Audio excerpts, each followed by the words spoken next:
कविराज, याचा अर्थ औरंगजेबानं आपलं हुकमी अस्त्र बाहेर काढलंच तर? जी, फितुरीचं अस्त्र, आणि त्यात तो वाकबगार आहे. कविराज, एक ना एक दिवस औरंगजेब या पायरीवर येणार याची आम्हाला कल्पना होतीच.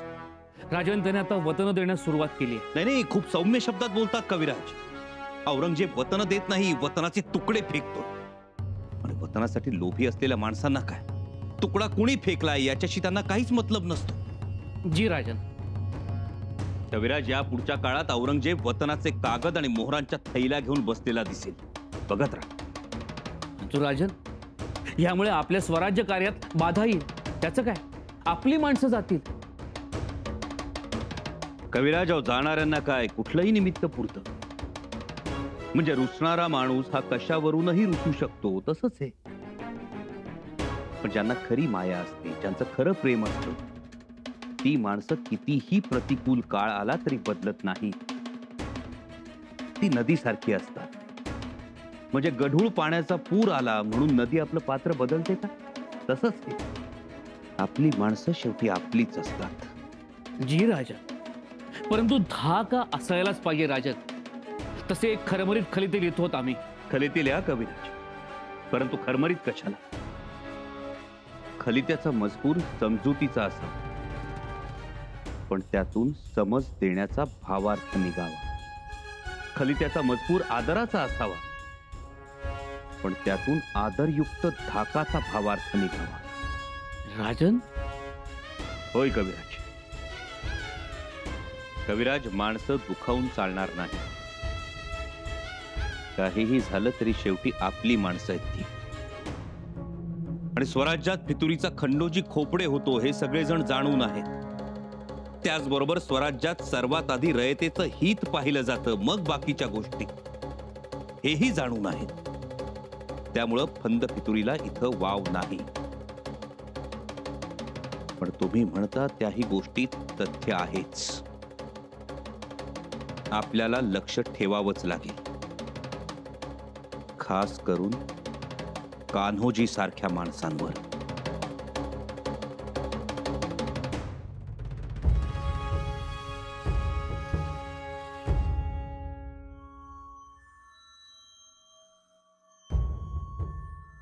अहो मालक, काय चाललंय मनात जरा सांगा तरी. अरे मनात काय चाललंय म्हणजे ताई साहेबांच्याने आमची भेट होईना झाल्या. अहो भेट होईल की आता जाता. अरे हिंगण मिट्ट्या तशी भेट होते की, पर निवांत बोलणी काय होईनात. बोलणी? कान्होजी काकाने केली की बोलणी. म्हणजे बोलणी झाली असं कान्होजी काका म्हटले, पर त्यावर ताई साहेबांचा काही जबाब आलेला नाही अजून. त्यामुळे जरा शंका यायला लागल्या मला. असं मग बरोबर आहे. असं मी कान्होजी काकासनी बोलायला जरा मर्यादा आली असणार. आम्ही थेट बोलू शकतो, पर निवांतीनं भेट व्हायला पाहिजे. त्यासाठी काहीतरी शक्कल लढवायला लागणार.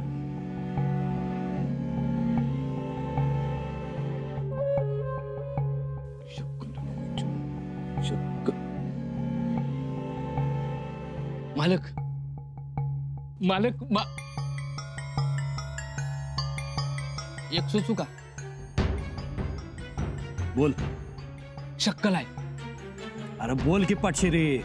आपल्या पिताश्रींच्या म्हणजे बाबासाहेबांच्या दर्शनाला म्हणून घेऊन जा की राणे साहेबांना समाधीवर. आमच्या बाबासाहेबांची समाधी? होय की. नवी बांधलेली समाधी दाखवणं बी होईल आणि तिथं थोडा निवांतपणा बी मिळेल. हा, आणि तुम्ही बाबासाहेबांची इच्छा होती वतन मिळावं म्हणून, ते तुम्ही द्या असं म्हणून समाधी मोर शबूतच घ्या की राणे साहेबांकडून. शाबास, चांगली योगत दिलीस. घ्या.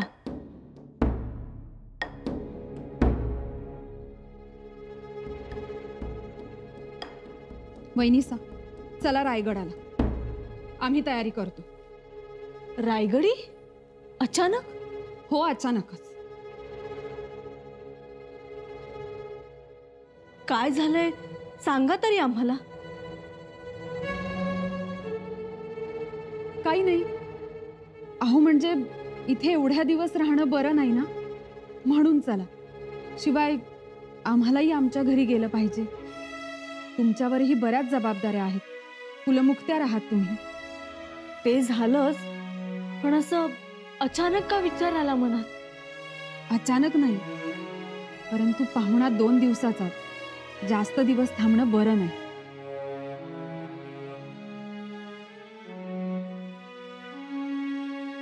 याचा अर्थ काहीतरी बिनसलाय. अहो काही नाही. बघू. बत्ताशीबाई, तुम्हाला आज ओळखत नाही आम्ही.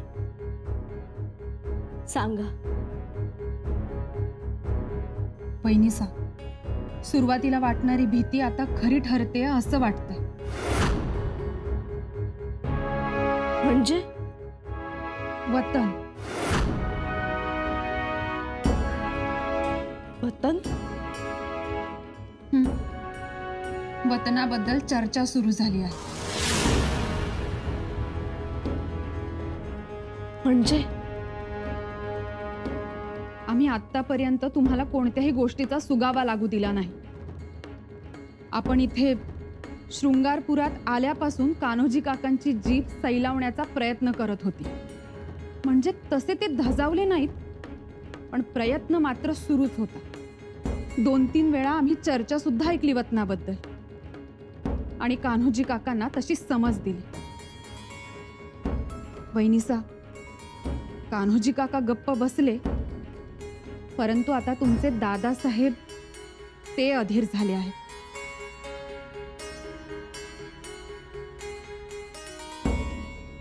परंतु दादासाहेबांनी कसला तो विषय काढलाच नाही. काढला नाही कारण राजकुंवर ताईसाहेबांनी तसं वचन घेतले त्यांच्याकडून. वचनात बांधले गेलेत म्हणून त्यांनी बंदूक कान्होजी काकांच्या खांद्यावर ठेवली. आम्ही त्यांना समज दिली. तुमची आणि त्यांची बोलणी झाली नाहीत म्हणून तुमचे दादासाहेब अस्वस्थ झाले आहेत. आता हो. वहिनीसा, आम्ही काय म्हणतो, पाहुणचार छान झालं. तुमचं माहेरपण सुद्धा उत्तम झालं. मग आता कशाला रेंगाळत बसायचं ना? हं? उद्या न जाणू विषय निघालाच तर मग आम्ही ठणकावून सांगू नाही म्हणून. शिवविचारांशी प्रतारणा होणार नाही. म्हणजे नात्यात दुरावाच ना. त्यापेक्षा आपण लगेच निघायचं.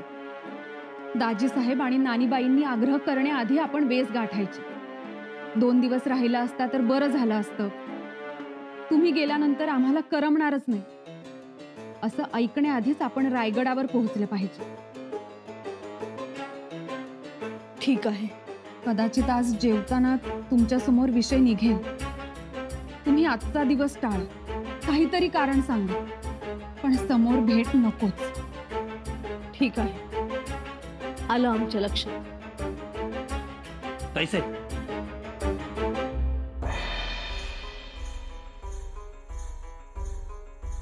या दादासाहेब. एक गोष्ट सांगायचीच राहिली. आपल्या बाबासाहेबांची नवीन समाधी बांधली आम्ही. तिचं दर्शन घ्यायचं होतं. चला जाऊन येऊ. आत्ता? हा? नको नको दादासाहेब. नको का?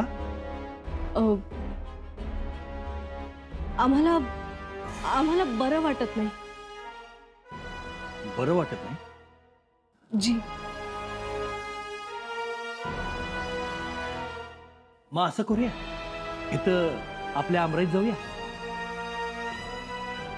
तिथं कसा गार वारा बी आहे, तुमची विश्रांती होईल आणि आपल्या गप्पा पण होतील. चला. दादासाहेब, खरंच नको आहो.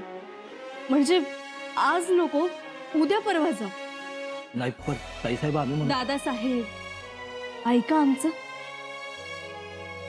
नकोच म्हणताय? राहिलं पर उद्या जायचं एवढं लक्षात ठेवा बरं काय. जी. उद्या.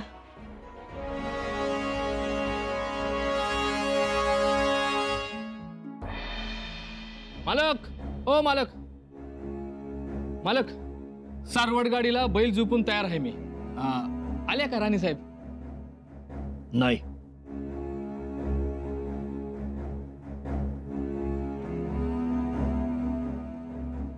नाही अहो, जायचं ना हो समाधीवर बाबासाहेबांच्या. अरे ताईसाहेब येत नाही म्हणाल्या. मग काय उपयोग एवढी सारवड गाडी तयार करून? काय कुठं मोर आज थेट सारवड गाडीच बाहेर काढली आहे. हो काकासाहेब, बाकीचं गुराढ राहू द्या बाजूला. ताईसाहेबांच्या बरोबर तुमचं काय बोलणं झालं एकदा स्पष्टपणे सांगा आम्हाला. आता मात्र कमाल झाली. अहो नसेल झालं तर तसं सांगा, नाहीतर आता आम्ही जेवताना विषय काढतो ताईसाहेबांच्या जवळ. कोणता? वतनाचा? अहो वतनाचाच विषय की, आणि कुठला विषय आहे काका?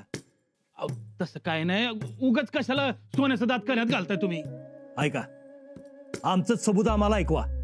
नाही नाही तसं काय नाही, पण आता काय नका बोल, नका विषय काढू. अहो, काय विषय काढू नको काका. तुम्ही म्हणताय तुमचं बोलणं झालंय म्हणून, पण ताईसाहेबांनी कुठं उत्तर दिलंय आम्हाला? एखादा सबूत त्यांच्याकडनं यावा का नाही आता पातूर? का दादासाहेब वतनाच्या विषयाचा आशानं असं करूया? कनोजीराव, अहो एवढा नाजूक विषय, बरं उत्तर द्यायचं तर विचार करून उत्तर द्यावं लागणार ना. आता घाई गडबड आपल्याला, त्यांना आहे का? आणि त्या कशा धमाधीराच्या आहे. काका, दम धीर लई झाला आता, बस. आता जेवणाच्या पंक्तीला आम्ही विषय काढणार. ऐपते, जी मालक. पंक्तीच्या वेळी ताईसाहेबांच्या बाजूला आमचा पाठ लागेल असं बघ. पळ लवकर, वेळ काढायचा नाही. जी जी मग. आम्ही आता थांबणार नाही काका. आज जेवणाच्या पंक्तीला एक वेळ मीठ नसेल तर वतनाचा विषय तो हमखास असेल.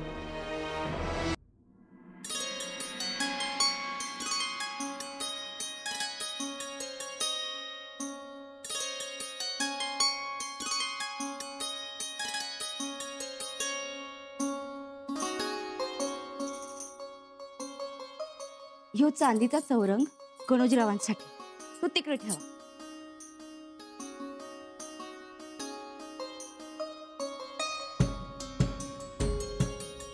ह्यो चांदीचा दुसरा चौरंग कोणासाठी? ह्यो राणी साहेबांसाठी आहे. समधी भावंड गोळ्या मेळ्याने जेवतील ना, तो तिकडे ठेवा. चला चला, झालं का समज? झालं का पाठ मांडू? वय वय, झालं झालं. मालक कवा बी येत्याल. बरं बरं, येऊ द्या येऊ द्या, आम्ही तयारीतच आहोत. आमच्या मालकांचा आणि राणी साहेबांचा चौरंग जवळ जवळ असू द्या. जवळ जवळ? हा, अहो मालकांचा तसा आदेशच आहे, म्हणूनच आलो ना पुढं. बर, मग मांडा तुम्हाला पाहिजे तसं. मी होय. हा,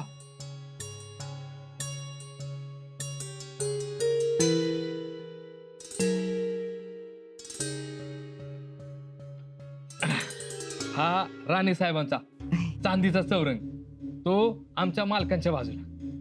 होय.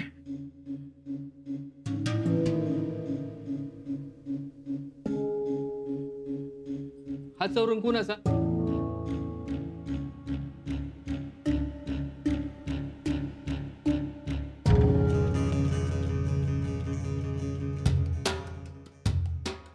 हा वाघोजीराव, असू द्या कोणचा बी. हा इथे. होय. आता झालं का नाही व्यवस्थित? होय. आता याच्यात अजिबात हलवाल बी करायची नाही. नाही कोणी बी आलं तरी हलवायचं नाही. नाही करत. हा. येऊ का मी? होय.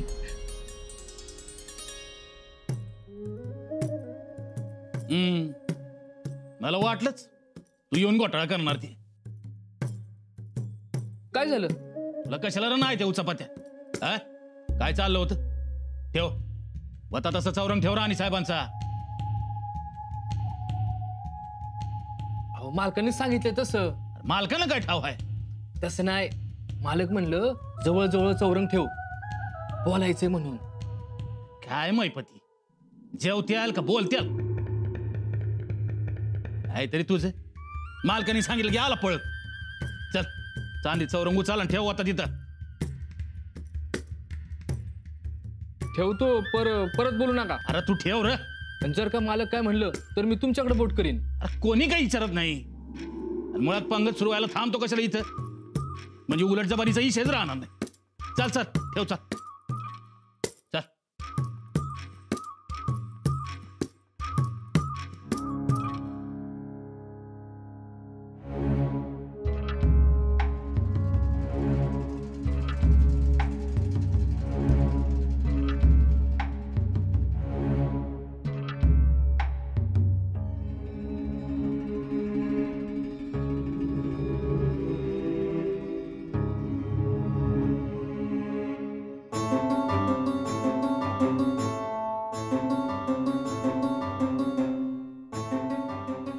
हा चल चल.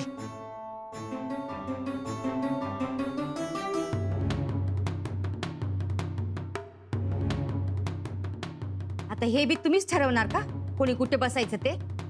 होय. आणि तुम्ही बी आत बसायचं मोकट्यानं. इथं रेंगाळत राहाल ताटात भलतच वाढाल. निघा. बाई तुमचं म्हणजे कसं ताटावरचं पानात आणि पानावरचं ताटात तसं चाललंय. तुम्हाला पाहिजे तसं करा. एकूण एकच.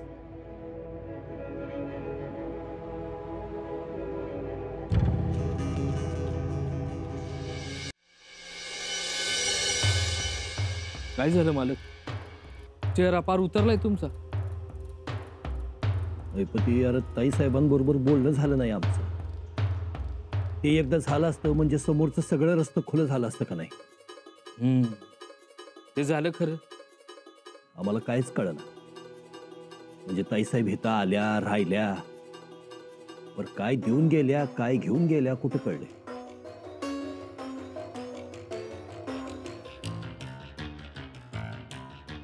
गणोजीराव तुम्ही नाराज झालात पण हा कान्होजीराव खुश आहे. आमची झाकली मूठ 1.25 लाखाचीच राहिली. नाही तर मी काय बोललोच नाही हे समजलं असत. नशीब बिंग फुटलं नाही ती.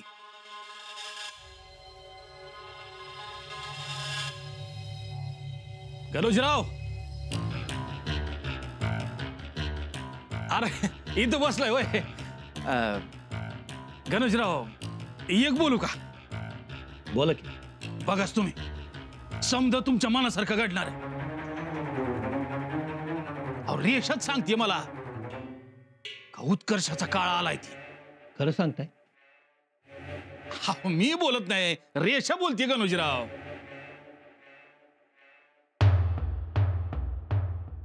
म्हणजे कान्होजी काका काय वाटते तुम्हाला? येसुबाई वतनाचा विषय राजांच्या कानावर घालतील? आता ते काय करतील ते काय ठाव नाही. आणि जरी येसुबाई साहेबांनी सांगितलं तरी राजांना आवडतंय न आवडतंय काय माहित. हा? मालक खलिता आलाय. खलिता कुणाचा? रायगडावरनं आलाय. रायगडावर? आमच्या ताईसाहेब पोचल्याचा खलिता असणार.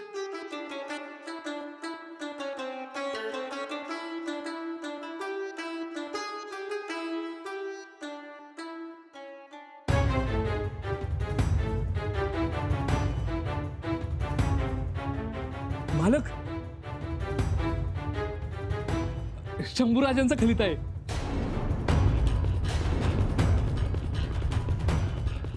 शंभूराजांचा खलिता?